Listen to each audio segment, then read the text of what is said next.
Programa parodiando la noticia de este día 11 de noviembre de 2019. Es un gusto para mí presentar al periodista Armando Ábalos. Adelante, Armando. Muy buenas tardes a todo nuestro auditorio, a todos nuestros radioescuchas.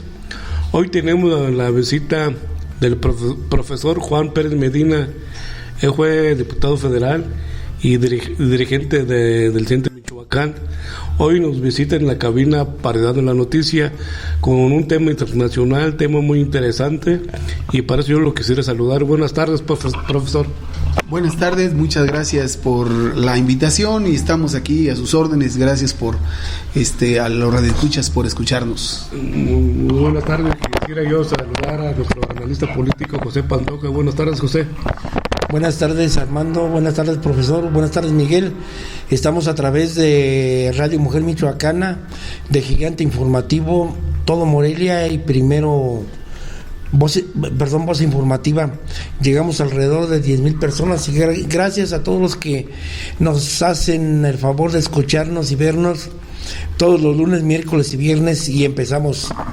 Sí, como le comentábamos, hoy traemos un tema internacional que nos va a poder compartir el profesor Juan Pérez Medina. Yo quisiera preguntarle, profesor, el domingo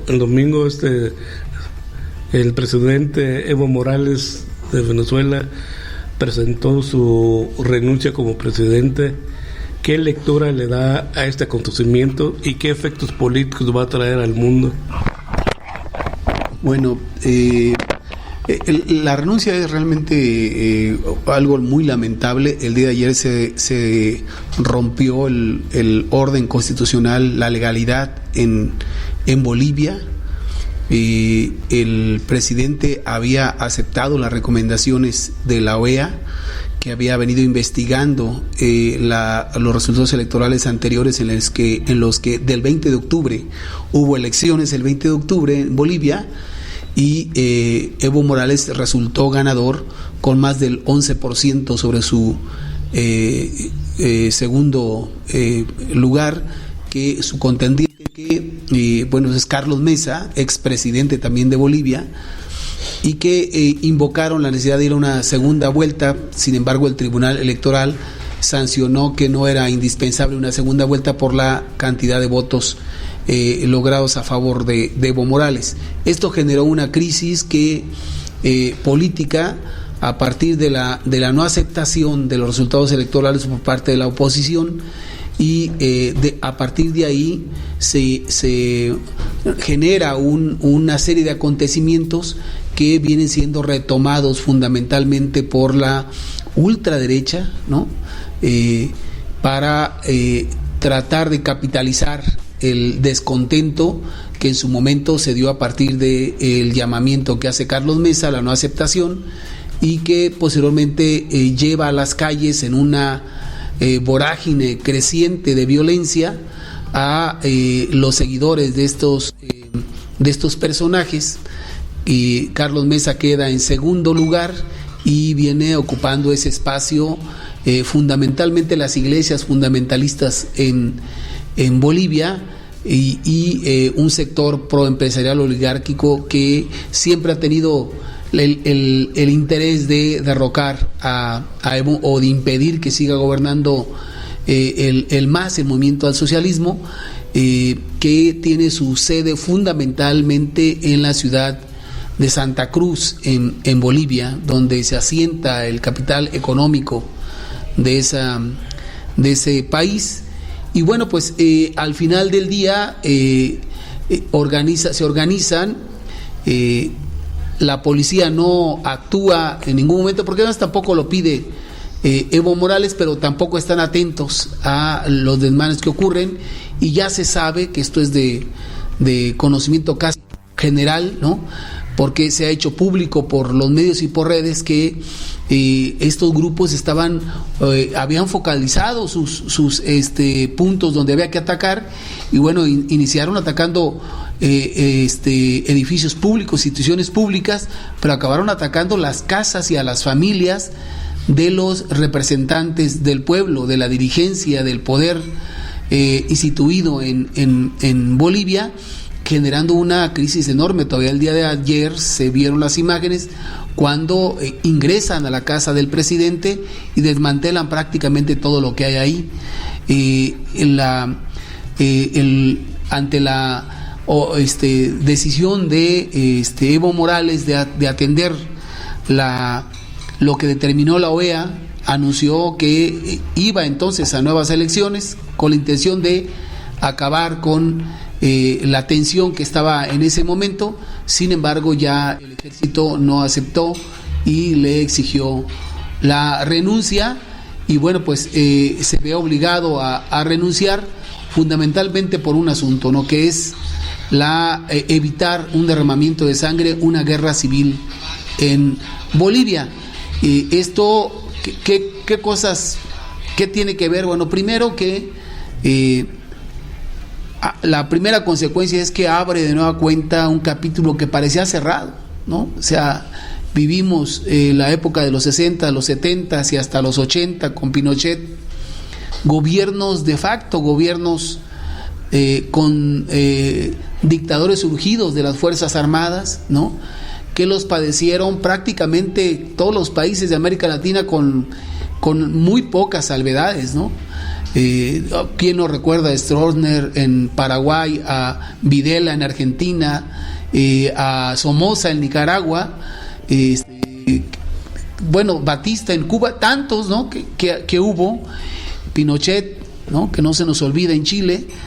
Y bueno, pues hoy tenemos la vuelta de este tipo de gobiernos dictatoriales en donde se rompe la legalidad y se pierden los derechos ciudadanos conculcados, ¿no?, de manera universal en los derechos políticos. Esto quiere decir que en este momento lo que hay en Bolivia es el ejército tomando las calles, asumiendo el control del país, y una oposición que representa los intereses populares más avanzados, o sea, la gente del presidente, que no está conforme con la determinación de la renuncia de Evo Morales y está resistiendo en este momento la represión del Estado.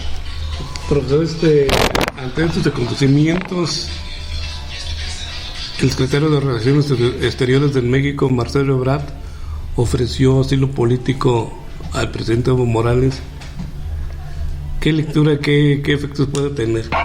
Bueno, lo que yo creo es que primero, que esto es algo necesario para evitar que el presidente sea detenido de manera ilegal y que o sea asesinado, tal como ha ocurrido en otros momentos. Pasó así con Salvador Allende. Bueno, yo creo que la idea del gobierno mexicano al ofrecer asilo a Evo Morales es con la intención de proteger su vida, ¿no? Y está dentro de la tradición mexicana. Habría que recordar que en la Guerra Civil Española, aquí incluso en Morelia, tuvimos un internado para niños, ¿no?, que venían desde España, pero aquí ha sido un espacio para quienes son perseguidos políticos en sus países. Aquí han llegado chilenos cuando Pinochet dio el golpe, han llegado argentinos, uruguayos, españoles, es decir, han llegado todos los que se han sentido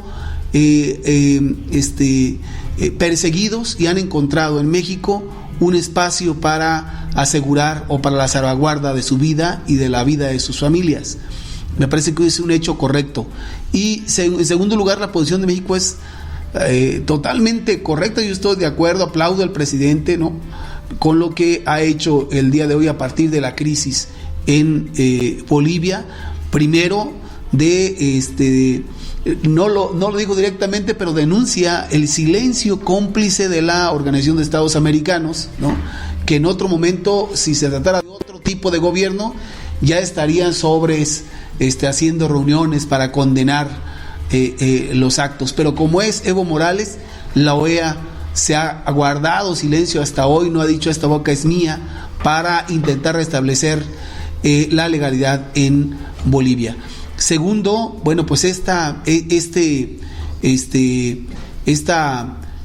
solicitud, esta oferta que hace el gobierno de México para que Evo Morales pueda tener asilo político en México, que ya se aceptó y que en este momento está ya trabajándose la salida de Evo Morales de Bolivia para llegar a México. Y la tercera es lo que México ha dicho, no va a reconocer a ningún otro gobierno en Bolivia que no sea aquel que resulte de elecciones libres y democráticas. Por lo tanto, en tanto esto no ocurra en Bolivia, para el gobierno de México, Evo Morales sigue siendo el presidente de ese país.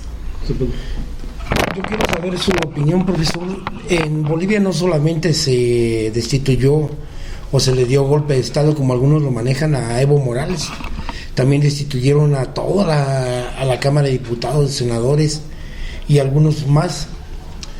La OEA interviene, pero por ejemplo en el caso de Chile, que también trae demasiados problemas, ahí no se le ve, ahí se queda callada. ¿Cuál es su opinión? Lo que pasa es que yo insisto que hay gobiernos que son proclives a la OEA, que es además proclive a Estados Unidos, y por lo tanto los problemas que tienen ese tipo de gobiernos se busca silenciarlos con el uso de la fuerza y coberturados por la Organización de Estados Americanos. Lo nuevo así ha actuado siempre. Por eso no nos extraña que mientras en Chile el gobierno chileno reprime al pueblo, no hay una sola declaración de la OEA en contra de Piñera, ¿no? Sí nos extraña hoy que se da el golpe de Estado por el ejército en Bolivia y la OEA no dice absolutamente nada, guarda silencio ante una ruptura constitucional del orden constitucional en un país democrático.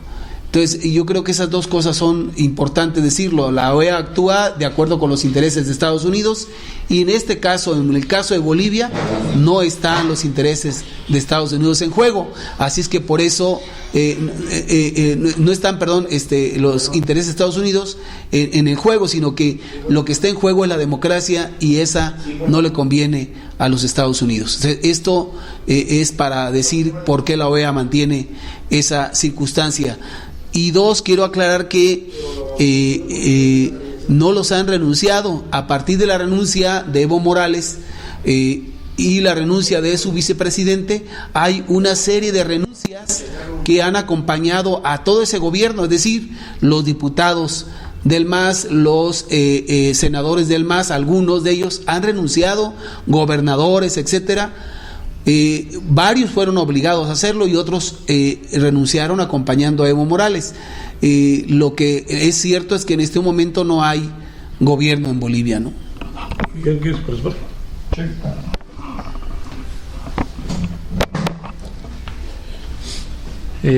Profesor Juan, Armando y José, yo quiero recordarles que es el segundo golpe de Estado que vemos en Latinoamérica en 10 años. El anterior fue en Honduras, en 2009, y ahora se repite. Y los dos golpes de Estado están auspiciados por Estados Unidos. Eso es innegable, eso es indudable. Estados Unidos está tomando con este golpe de Estado en Bolivia, una pequeña revancha por lo que no pudo hacer en Venezuela. Está notándose un triunfo. Ojalá que sea corto, breve y sea condenado masivamente por los países sobre todo de América Latina, porque pareciera que estamos volviendo en el tiempo 40 años. A mí me hace recordar mucho, profesor, el golpe de Estado de Pinochet contra Salvador Allende, donde hubo un baño de sangre. Se llega a hablar de hasta de 30 a 40 mil muertos ejecutados por el ejército, por todas las fuerzas armadas, la fuerza aérea, los carabineros. Ojalá que en Bolivia no veamos un baño de sangre igual, pues ni siquiera muy lejanamente parecido. Pero yo quiero destacar también de Evo Morales y de su partido político una gran responsabilidad, porque el hecho de renunciar y de salir, de no mantenerse como se está manteniendo Piñera en Chile, en donde sí ya van más de 20, algo así como 30 muertos, evita que suceda eso, que la tensión escale, que llegue a una violencia masiva, que veamos miles de muertos. Pero yo pienso que es un deber moral de los países de América Latina y en general de todo el mundo condenar esto, hacer un cerco a ese gobierno de facto, un gobierno militar que no tiene ninguna justificación, ninguna razón de ser. Yo creo que los militares en todo momento, en todas circunstancias, deben mantenerse en los cuarteles. Yo por eso aquí en México también le veo un peligro a que el ejército ande en las calles. No es su lugar, no es su función. Ahora estamos viendo que incluso el ejército ya interviene en cuestiones políticas en México, como lo del aeropuerto de Santa Lucía. El ejército hizo una demanda ante la Suprema Corte, interviene en un asunto civil, y eso para mí es condenable. Yo creo que es muy peligroso, y la vida institucional de México en los últimos más de 100 años se mantuvo al ejército en los cuarteles y se hizo una vida institucional a nivel civil. Yo creo que eso es lo que debemos ver en todos los países, sobre todo la voluntad del pueblo, de los ciudadanos, y el apego institucional de las Fuerzas Armadas. Adelante. Profesor, ¿cómo ve la situación? El presidente de Estados Unidos, Donald Trump, menciona en días pasados que queda muy poco tiempo para que todos los países socialistas perduren en América Latina. ¿Cuál es su punto de vista? Bueno, primero hay que recordar que casi la mayoría de la intelectualidad mundial y la no mundial reconocen en Donald Trump a un personaje no muy propio para este tipo de cosas, de análisis y de hacer conjeturas futuras. Y entonces poco creíble para lo que puede decir. Lo que la sociedad haga, ¿no?, tiene que ver con las condiciones que la propia sociedad se genere. Y han condenado mucho al socialismo durante mucho tiempo. Alguien habló hace ya como 20, 25 años de el fin de la historia. Y bueno, pues estamos viendo todavía aquí el renacer de gobiernos progresistas con la intención de acotar lo que vienen siendo los grandes monopolios de la producción y fortalecer el bien común. Y esto, dígase como se diga, es naturalmente el ala izquierda que construye el socialismo día con día en la lucha en los dos frentes, tanto la batalla de las ideas como en la acción política propia en todo el continente y en todo el mundo. No creo que el socialismo termine, al contrario, me parece que no hay una alternativa distinta hasta este momento a lo que hoy representa el gran fracaso del neoliberalismo en el mundo, ¿no? Yo quiero decirte, Pantoja, que el único país socialista es Cuba. Ni Bolivia, ni ningún otro país. En su momento Lula en Brasil, Correa en Ecuador, tuvieron países socialistas, porque el socialismo es un régimen diferente. No es una cabeza de gobierno que pertenezca a un partido socialista. Eso lo hemos visto en España. En España hubo gobiernos de presidentes socialistas con un rey, o sea, algo totalmente opuesto, ¿no? O sea, no es que un partido socialista llegue al poder, ejerce un poder, no convierte al país en socialista. Yo destacaría más que nada en Bolivia, que con Evo Morales el país avanzó muchísimo. Bolivia hace 20 años era uno de los países más pobres del mundo, no de América, del mundo. Y en ese tiempo que Evo Morales estuvo gobernando, avanzó muchísimo en terreno social. Yo les quiero platicar una anécdota que a mí me sucedió en la universidad en el año 83, cuando hubo también un golpe de estado en Bolivia, y donde llegaron compañeros bolivianos a estudiar a la Universidad de Querétaro. Los conocimos, platicamos, y un día en una fiesta, pues conviviendo con ellos, les preguntábamos que cómo era su país. Fíjense, en el año 83. Y nos platicaban que solo había 2 carreteras, que eran la que iba hacia la costa, una, y la que iba de la primera ciudad en importancia a la segunda, y que esas carreteras allá les llamaban autopistas. y que eran como las carreteras de 2 carriles en México. Esas eran en el año 83 las autopistas en Bolivia, y que todos los demás caminos eran lo que aquí conocemos como brechas, y ellos allá les llamaban carreteras. En ese grado de subdesarrollo, de atraso, estaba Bolivia en el año 83. Y siguió hasta que llegó a Morales. Evo Morales, la verdad es que subió el nivel de vida, hizo una reforma importante, yo creo, en terreno económico y en el terreno social en Bolivia, al grado de que ahora ya no se cuenta Bolivia entre los países más pobres del mundo. Pero bueno, ¿eso a quién le molesta? A los grandes capitales acostumbrados a saquear los países y saquearlos impunemente. Como 2 años antes de que llegara Evo Morales al poder en Bolivia, se dio un episodio que se conoció como la Guerra del Agua. Fue una concesión que se le dio a una empresa española para administrar todas las aguas de Bolivia. Se hizo una legislación que incluso prohibía a los ciudadanos captar agua de la lluvia. Estaba prohibido, porque toda el agua tenía que consumirse de esa empresa española. Se dieron masivas protestas, más grandes que ahora, yo creo, y al final se echó abajo esa normativa que a mí me parece, desde cualquier punto de vista, absurda, ¿no? O sea, ¿cómo prohibir que la gente incluso captar agua de la lluvia para que todo el mundo consumiera, ¿no?, de la que se iba a vender? Pero bueno, esto nos da el ejemplo del atraso que había en Bolivia. Yo creo que ahora si lo vemos, hay una gran diferencia, sobre todo en los indígenas, que son la mayoría de los habitantes en Bolivia. Yo imagino, profesor, no tengo el dato exacto, pero debe ser como algo así como Oaxaca en México, en Bolivia, un 80% de indígenas, una cosa así, 70, 80%. Pues ellos han salido mucho adelante gracias a los gobiernos de Evo Morales. Todo gobierno tiene que llegar a su fin.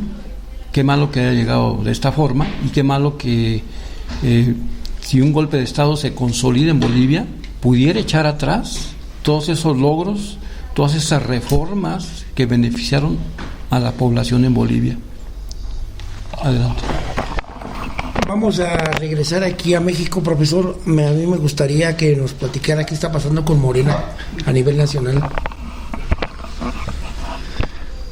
Bueno, pues Morena está en un parteaguas, una crisis tremenda, de la que pareciera no quiere llegar a su fin.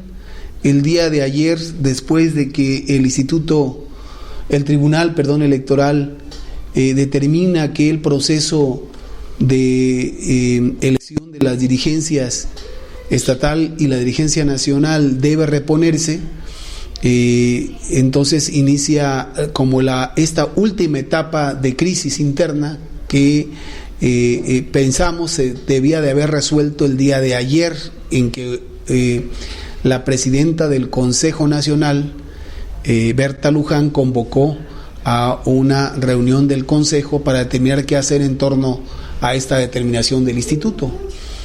El Instituto dio 3 meses a Morena, que termina el 31 de enero, para que valide su padrón electoral, que yo reconozco tiene muchos problemas. Entonces tiene esa fecha. En tanto, Morena no puede lanzar una nueva convocatoria, porque estaría de nueva cuenta cayendo en el mismo problema de la ilegitimidad del padrón, ¿no? Entonces tiene que terminar este proceso para convocar a un nuevo proceso de elección. Por lo tanto, la nueva dirigencia nacional y la nueva dirigencia de Morena en el Estado se va a resolver hasta el 2020. Y en este momento lo que sabemos es que Jacob hoy, con las facultades que le otorga el estatuto, está convocando a un congreso de reforma estatutaria, cuyo único punto es el establecer un mecanismo para que Morena pueda elegir por vía de una encuesta a sus dirigentes. Esta es la reforma que va. Por el otro lado, hay una posición diferente. El Consejo resuelve el día de ayer emitir una convocatoria a un Congreso Nacional Extraordinario, igual como lo presentó hoy Jacob, que ya madrugó al Consejo Nacional y ya les tiene por delante la convocatoria. El Consejo ayer resuelve ir a una reforma estatutaria y buscando también hacer ciertos cambios o ciertas modificaciones que no se dicen todavía cuáles, pero que se dijo, a ver, ese día que lleguen todas y vemos ahí que acordamos. No creo que vaya a ser así, pero finalmente van a eso. Y yo creo que va a estar también en la cabeza de todos esta reforma de ir por encuestas, con la salvedad, bueno, con la situación que hoy tenemos en Morena, ¿no? Y la que vivimos en los procesos distritales, la intromisión de agentes externos, el manoseo, lo que ustedes ya creo documentaron en los medios. Y entonces el asunto aquí es que hay, pareciera de matices, pero es algo muy delicado. Mientras que el Congreso que convoca hoy Jacob Polensky no deja claro quiénes van a ser los próximos presidentes después del día 20, porque el día 20 termina Jacob Polensky su función como dirigente del partido, termina el Comité Nacional y termina los comités estatales. Y entonces, al ya terminar, pues el asunto es que el día 21 aparecemos sin dirección alguna. Eso es por un lado. Y por el otro, esto quiere decir que Jacob le está dando por hecho que al no haber una nueva dirección, la dirección que está actualmente va a continuar. Es decir, ella va a seguir siendo la presidenta, van a seguir, como en este caso, Yello en Michoacán, y todo como si no hubiera pasado nada hasta la elección de la nueva dirigencia. Esto es lo que, a mi ver, Jacob le está dando por hecho. Por el otro lado, lo que dicen es, el Consejo dice, se acaba el día 20 y vamos a nombrar en el Congreso una nueva dirección provisional que lleve a cabo el proceso de elección y la validación del padrón. Entonces hay dos posiciones que aún se muestran irreconciliables. Termino diciendo que Jacob le está convocando para el 17, es decir, dentro de 8 días, ¿no? Y el Consejo Nacional está convocando para el día 24, dentro de 15 días. Entonces, en esta medición de fuerzas, pues realmente no sabemos qué vaya a pasar.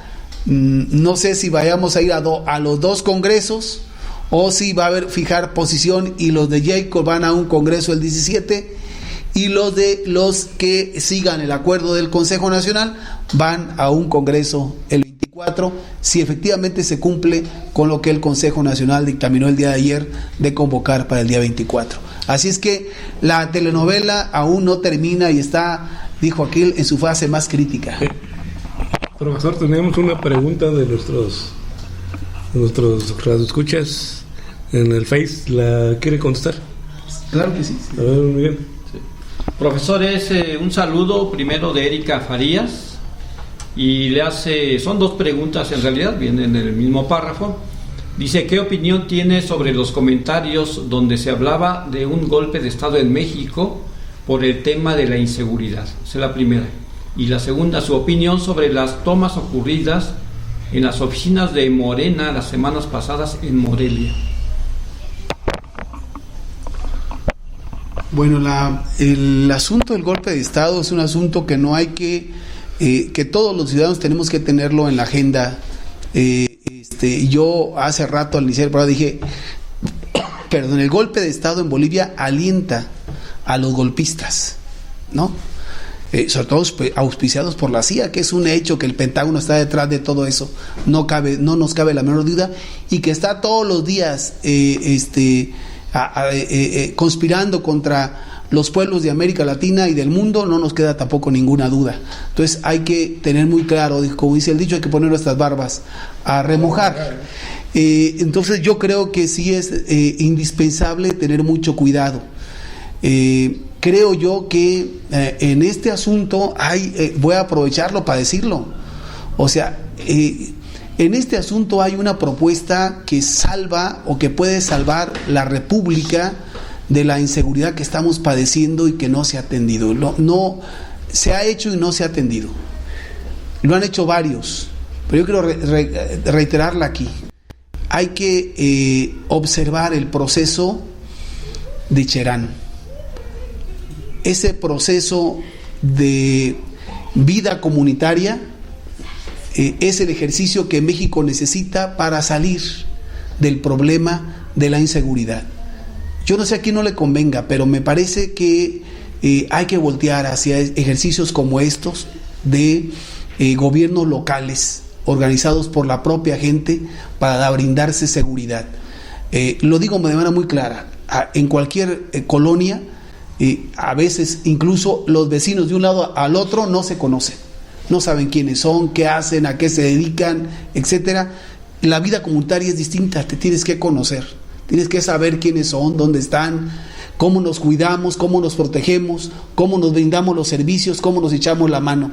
Yo creo que por ahí va el asunto, pero volviendo al tema, hay que mantener este asunto en la agenda, ¿no? Hay, ya lo sabemos, un grupo en la ultraderecha mexicana, encabezada fundamentalmente por Acción Nacional, y un grupo de militares que ya está pensando en asumir tareas que no le competen, como dijo el compañero hace rato, y que quieren ser protagonistas en un país donde eso no les corresponde, ¿no? Entonces yo creo que estará al pendiente. No creo que se dé tan rápido, me parece que eso no va a ser posible, pero lo podemos ir dejando de lado, diluyendo, hasta volverlo nada, si el pueblo mexicano se organiza y defiende las libertades que hasta este día tiene, y naturalmente al gobierno que está intentando hacer un cambio real en la vida política y pública del país. Creo que hay que estar muy al pendiente. La organización popular es la que puede salvar a este gobierno. No podemos dejar solo al presidente. Las tomas de Morena de hace días tuvieron que ver, al menos no sé si que tengan que ver con militantes nuestros. Lo que sí sé es que parece ser que eran colonias que le fueron a reclamar al presidente municipal. Creo que allá no les dieron chance del reclamo y entonces fueron a parar a Morena.